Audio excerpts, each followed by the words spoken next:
ഉപകരണങ്ങൾ നിങ്ങളുടെ ജിയോമെട്രി ബോക്സിനകത്ത് മിക്കവാറും ഉണ്ടായിരിക്കും. പോസ്റ്ററുകൾ ഉപയോഗിച്ച് ലൈൻ എങ്ങനെയാണ് എഴുതുന്നത് നോക്കാം. കാരണം എഡ്ജ് ഷാർപ്പായാൽ നമുക്ക് പലതും പെയിന്റ് ചെയ്യാൻ വളരെ എളുപ്പമായിരിക്കും. ഓക്കെ, ഇത് പ്രധാനമായിട്ട് നിങ്ങൾ ആർക്കിടെക്ചർ ഷീറ്റുകൾ ഡിസൈൻ ചെയ്യുമ്പോൾ ഭയങ്കരമായിട്ട് ഉപയോഗപ്പെടും. ഓക്കെ, ഇപ്പോൾ റോട്ടറി പെയിൻ ആണെങ്കിൽ നമുക്ക് ഈസി ആയിട്ട് വരയ്ക്കാൻ പറ്റും സ്കെയിൽ ഉപയോഗിച്ച്. കാരണം അതിൽ വേറെ പ്രശ്നങ്ങളൊന്നുമില്ല. റോട്ടറി പെയിൻ എഡ്ജിന് സ്കെയിൽ ഉപയോഗിച്ച് വരച്ചിട്ട് അതിൽ പോസ്റ്ററുകൾ ഫില്ല് ചെയ്താൽ മതിയാവും. പക്ഷേ ഇപ്പോൾ പോസ്റ്ററുകൾ ഉപയോഗിച്ചിട്ട് കളർ ചെയ്യാൻ വേണമെങ്കിൽ ബുദ്ധിമുട്ടുണ്ടാവും. കാരണം റോട്ടറി പെയിൻ ആണെങ്കിൽ മിക്കവാറും ബ്ലാക്ക് കളർ ആയിരിക്കും കൂടുതൽ വരുന്നത്. ആ ബ്ലാക്ക് കളറിൽ മാത്രമേ ചെയ്യാൻ പറ്റുള്ളൂ. ഇപ്പോൾ പോസ്റ്ററുകളാണെങ്കിൽ ഒരുപാട് കളറുണ്ട് നമുക്കറിയാം. അപ്പോൾ ആ കളറുകൾ എങ്ങനെയാണ് ഇതിനകത്ത് ഉപയോഗിക്കുന്നത് നോക്കാം. ഓക്കെ, ആദ്യം വേണ്ടത് സ്കെയിലാണ്. കാരണം ഇതുണ്ട്, ഇതുപോലത്തെ ഒരു സ്കെയിൽ വേണം. ഓക്കെ, ആ സ്കെയിലിനെ നേരെ തിരിച്ചു വയ്ക്കുന്നു. നേരെയിലിരിക്കുന്ന ഈ സ്കെയിലിനെ എടുത്തിട്ട് നേരെ തിരിച്ചു വയ്ക്കുന്നു. കണ്ട, അപ്പോൾ ഇതിനകത്ത് ഒരു വിത്ത് കാണാം, കുറച്ചൊരു ഗ്യാപ്പ് ഉണ്ടാവും. കണ്ട, ഇതിനകത്ത് ചേർന്നല്ല ഇരിക്കുന്ന ഇടയ്ക്ക് ഒരു ഗ്യാപ്പ് ഉണ്ടാവും. പിന്നെ നമുക്ക് എന്താ വേണ്ടത്? Poster colour. ഓക്കെ, ഞാനൊരു പോസ്റ്റർ കളർ ഇങ്ങോട്ട് കൊണ്ടുവയ്ക്കുന്നു.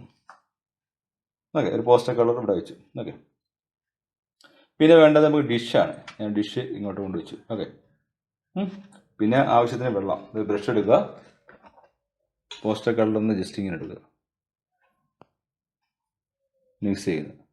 ഒരുപാട് കട്ടിയാവും, അത് കുറച്ച് കട്ടിയാവും. കാരണം എഡ്ജ് വരയ്ക്കുമ്പോൾ മാത്രം അതുപോലെ ചെയ്യുക. മറ്റത് ഞാൻ കട്ടിക്കാണ് ചെയ്യേണ്ടത് പോസ്റ്റർ കളർ. പക്ഷേ ഇത് ഈ ഉപകരണം വെച്ച് വരയ്ക്കുമ്പോൾ ഇതുപോലെ ചെയ്യുക.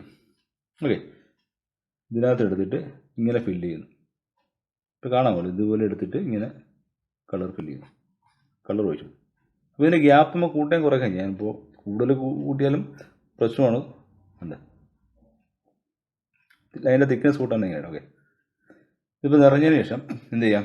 വേറെ ഒന്നുമില്ല, ലൈൻ വെച്ചിട്ട് വരയ്ക്കുന്നു. ഇതിങ്ങനെ പിടിക്കുന്നു. ഓക്കെ, ജസ്റ്റ് ഇങ്ങനെ.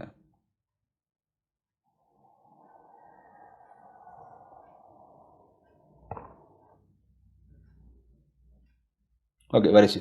അപ്പോൾ ഇതുപോലെ വരയ്ക്കുകയാണെങ്കിൽ നമുക്ക് വളരെ എളുപ്പം തന്നെ നമുക്ക് ഫില്ല് ചെയ്യാൻ പറ്റും. ബാക്കി ഏരിയ നമുക്ക് എന്ത് ചെയ്യാം? പോസ്റ്ററുകൾ ഉപയോഗിച്ചിട്ട് നമുക്ക് ഫില്ല് ചെയ്യാം. ഈ ഏരിയ നമുക്ക് വേണമെങ്കിൽ പോസ്റ്ററുകൾ ഉപയോഗിച്ച് ഫില്ല് ചെയ്യാം. ഓക്കെ, അപ്പോൾ അതുപോലെ തന്നെ വേറെ ഒന്നത്.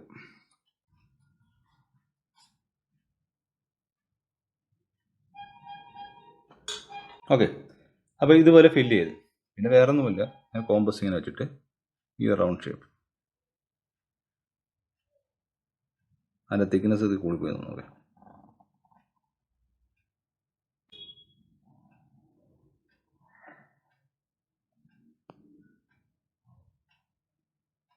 ഇതുപോലെ വരയ്ക്കും. പിന്നെ നമുക്ക് എന്ത് ചെയ്യാം? ഇതിനെ ഫില്ല് ചെയ്യണമെങ്കിൽ എന്ത് ചെയ്യാം? പോസ്റ്റർ കളർ എടുക്കുക. ഓക്കെ,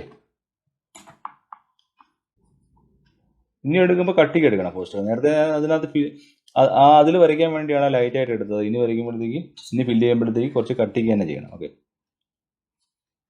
ഓക്കെ, ഇപ്പോൾ നമുക്ക് ചെയ്യേണ്ട വേറൊരു കാര്യം എന്ന് വെച്ചാൽ പോസ്റ്ററുകൾ ഉപയോഗിക്കുമ്പോൾ ശകലം പോസ്റ്റർ വൈറ്റോ അല്ലെങ്കിൽ അക്ലിക് വൈറ്റോ ശകലം അതിൻ്റെ കൂടെ മിക്സ് ചെയ്യുക. പിന്നെ അത് ഒരു ശകലം അക്ലിക് വൈറ്റും കൂടെ മിക്സ് ചെയ്യണം. എങ്കിൽ മാത്രമേ അത് കറക്റ്റ് പാച്ച് ഇല്ലാതെ വരത്തുള്ളൂ. കുഞ്ഞായിട്ട് ചെയ്ത് കൊടുത്താൽ മതി. അക്ലിക്കിൻ്റെ ഒരു വൈറ്റ് എടുത്തിട്ട് കുഞ്ഞായിട്ട്, അല്ലെങ്കിൽ പോസ്റ്റർ വൈറ്റ് ആയാലും മതി. ഓക്കെ, അത് എടുത്തതിന് ശേഷം എന്ത് ചെയ്യാം? ഇതിലിങ്ങനെ ജസ്റ്റ് എടുത്തിട്ട് ഒരു ശകല കളർ മാറിപ്പോയിരിക്കാൻ വേണ്ടി ഇത്ര മതിയാവും. ഓക്കെ, ഇങ്ങനെ എടുത്തിട്ട് നമുക്കിത് ഫില്ല് ചെയ്യാം. ഓക്കെ,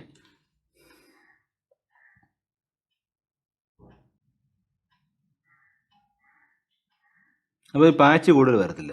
അപ്പോൾ അതിനോടാണ് ഞാൻ അതിനകത്ത് അക്ലിക് വൈറ്റ് ചെറുതായിട്ട് ഉപയോഗിച്ചത്. നമ്മൾ ഡയറക്റ്റ് ഉപയോഗിക്കുന്നതിനിടയിൽ കൂടെ കുറച്ച് അക്ലിക് വൈറ്റ് കുഞ്ഞായിട്ട് എടുത്തിട്ട് ഇതുപോലെ നമുക്ക് ഫില്ല് ചെയ്തെടുക്കാം.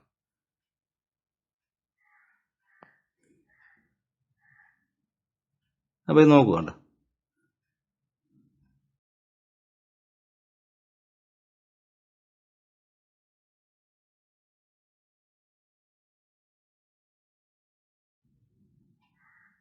അപ്പോൾ നമുക്ക് ഇത് ഈസി ആയിട്ട് ഫില്ല് ചെയ്യാൻ പറ്റും. ഓക്കെ, അപ്പോൾ ഇതിൽ ലൈൻസിൻ്റെ ആണെങ്കിലും അതുപോലെ ലൈൻസ് ഇപ്പോൾ എടുത്തിട്ട് അടുത്തൊരു ലൈൻസിൻ്റെ ബാക്കി പോർഷൻ, ഇത്രയും പോർഷൻ ഫില്ല് ചെയ്യണമെങ്കിൽ എന്ത് ചെയ്യാം?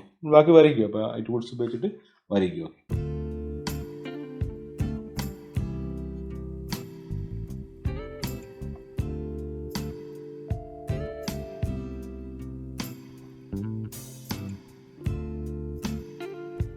മാസ്കിംഗ് ടേപ്പ് ഉപയോഗിച്ച് എങ്ങനെയാണ് പോസ്റ്ററുകൾ ഫില്ല് ചെയ്യുന്നതാണ്. അപ്പോൾ അതിന് വേണ്ടത് ഒരു മാസ്കാണ്. ഓക്കെ, ഒരു മാസ്കിംഗ് ടേപ്പ് എടുത്തിട്ടുണ്ട്. പിന്നെ വേണ്ടത് ഒരു സ്പോഞ്ചാണ്. ഈ സ്പോഞ്ച് വേണം. പിന്നെ നിങ്ങൾക്കറിയാം പോസ്റ്റർ കളർ വേണം. ഓക്കെ. പിന്നെ പോസ്റ്റർ കളറും വേണം. ഓക്കെ. ഈ മാസ്കിംഗ് ടേപ്പ് നമുക്ക് വേറെ ഒന്നുമില്ല. മാസ്കിംഗ് ടേപ്പ് ഇതുപോലെ മാസ്ക് ചെയ്യാൻ വേണ്ടി ഒട്ടിച്ചാൽ മതിയാവും. പക്ഷേ ഇതിനകത്ത് പശ ചിലപ്പോൾ കൂടുതലായിരിക്കും. ഒട്ടിക്കുമ്പോഴത്തേക്ക് നോക്കണം, ജസ്റ്റ് പശത്ത് കൂടുതലായിരിക്കും അല്ലേ. അത് കുറയ്ക്കണമെങ്കിൽ വേറെ ഒന്നുമില്ല, പക്ഷേ പൗഡർ ഇടുകയോ അല്ലെങ്കിൽ വേറെ ഏതെങ്കിലും പ്രതലത്തിൽ 1-2 പ്രാവശ്യം ഒട്ടിച്ചാൽ മതി. 1-2 പ്രാവശ്യം ഒട്ടിച്ച് നോക്കിയാൽ മതി. അപ്പോൾ അത് റെഡി ആയിക്കോളും. എന്തായാലും അതൊരു പൗഡർ എടുത്തൊരു ശകലം കുറച്ച് ഇവിടെ കൃത്യമായിട്ട് ഒട്ടിക്കുകയുണ്ട്. ഓക്കെ. ഒരു കട്ടർ എടുക്കുക.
ഓക്കെ. ഇതിലൂടെ മിക്സ് ചെയ്യാൻ വേണ്ടി ഞാൻ അക്രിലിക് വൈറ്റ് അക്രിലിക് വൈറ്റ് എടുത്തു. അത് ശകലം നേരത്തെ ഞാൻ പറഞ്ഞായിരുന്നു, അപ്പോൾ അത് കുഞ്ഞായിട്ടൊന്ന് മിക്സ് ചെയ്യാൻ വേണ്ടി ശകലം മതി, കുറച്ചെടുത്തിട്ട്. ആ റെഡിൻ്റെ കളർ മാറിപ്പോകരുത്. ഓക്കെ. ജസ്റ്റ് ഇങ്ങനെ എടുക്കുക, ഇതിൻ്റെ കൂടെ മിക്സ് ചെയ്യുക. വളരെ കുറച്ചെടുക്കുക, അല്ലെങ്കിൽ കളർ അങ്ങ് പൂക്കളായി. അതിൻ്റെ ആ റെഡ് കളർ ഫുള്ളങ്ങ് പോകും, റോസായി പോകുന്നുണ്ട്. കുഞ്ഞായിട്ട് അതിൻ്റെ ഒരു പശ സ്വഭാവം മാറാൻ വേണ്ടി ഉണ്ടാവും. ഓക്കെ. അപ്പോൾ ഇങ്ങനെ ജസ്റ്റ് ഇങ്ങനെ എടുക്കുക. ഇങ്ങനെ സ്പോഞ്ച് എടുത്തിട്ട് ഇതിനകത്ത് പിടിച്ചിട്ടുണ്ടോ. ഓക്കെ. എന്നിട്ട് ഞാൻ അങ്ങോട്ട് എടുത്തിട്ട് ഇവിടെ ഈ ഒരു പോർഷനാണ് ഇപ്പോൾ ജസ്റ്റ് ഇങ്ങനെ മടക്കി പിടിച്ചു കൊടുത്താൽ ഇങ്ങനെ മടക്കി പിടിക്കേണ്ട. എന്നിട്ട് ഇങ്ങനെ ജസ്റ്റ് വെള്ളം കൂടിയെങ്കിൽ വെള്ളം കുറയ്ക്കാം നമുക്ക്. ഇത്തരം വെള്ളം കൂടുതലാണെന്ന് തോന്നുന്നല്ലേ.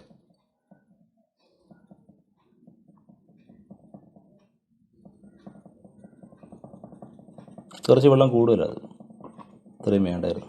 ആ സ്പോഞ്ചിൽ കുറച്ച് വെള്ളം ഉണ്ടായിരുന്നത്. അപ്പോൾ ഇതുപോലെ ഇങ്ങനെ ഫില്ല് ചെയ്യാം.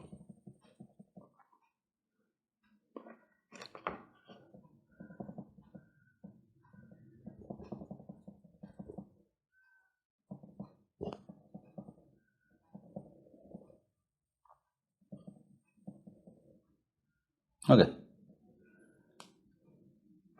ചെയ്യാം.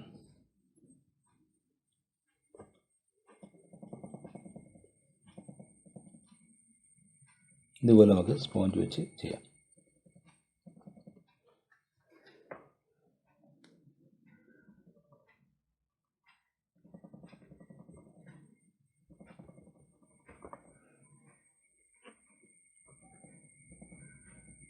ഓക്കെ.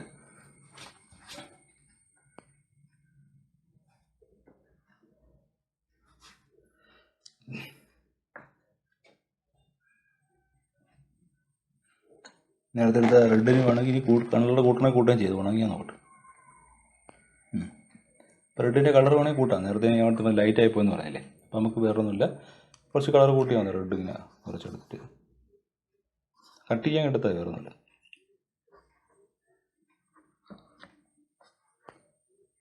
ആ ഗ്രീൻ്റെയും കൂടെ അതിനകത്ത് കയറിയിട്ടുണ്ട്, ബ്രൗൺ സ്വഭാവം വന്നിട്ടുണ്ട് അവിടെ. ഇതുപോലെ എടുത്തിട്ട് കുറച്ച് അക്രിലിക് വൈറ്റ് അതിൻ്റെ കൂടെ മിക്സ് ചെയ്യണ്ട. എന്നിട്ട് സ്പോഞ്ച് എടുക്കുന്നു,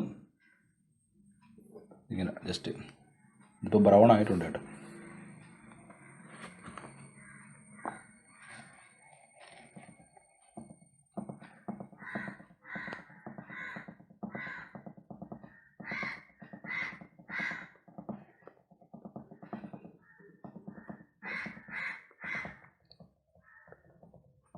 അപ്പോൾ ഇതിനകത്ത് തന്നെ നമുക്ക് വേറെ കളർ വേണമെങ്കിൽ ഇവിടെ വേറെ കളറാക്കാം. ഇപ്പോൾ ഗ്രീൻ ഇവിടെ ഇരിക്കുകയല്ലേ, ഞാൻ ഇവിടെ ഗ്രീൻ വെച്ചൊന്ന് കാണിച്ചില്ല. ഗ്രീനോട് എടുത്ത് നമുക്ക് ബ്ലെൻഡ് ചെയ്ത് വേണമെങ്കിൽ കൊടുക്കാം. ആ ഗ്രീനിൻ്റെ കുറച്ച് എടുത്തിട്ട് ജസ്റ്റ് ഈ പോർഷനിലാക്കി കൊടുത്താൽ മതി. അപ്പോൾ ഒരു ബ്ലെൻഡിങ് സ്വഭാവം വരുന്നുണ്ട്.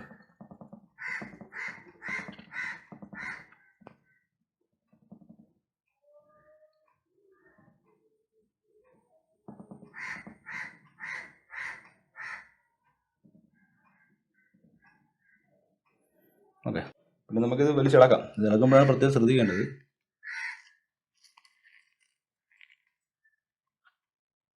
ആ പശ ഇതായി പോകുന്നതാണ്. നമ്മൾ കുറച്ചുകൂടെ നന്നായിട്ട് ചെയ്യുന്നതിന് കുഴപ്പമില്ലായിരുന്നു. പൗഡർ നന്നായിട്ടൊക്കെ ഉപയോഗിക്കുന്നതിന് കുഴപ്പമുണ്ടാകത്തില്ല. ഓക്കെ,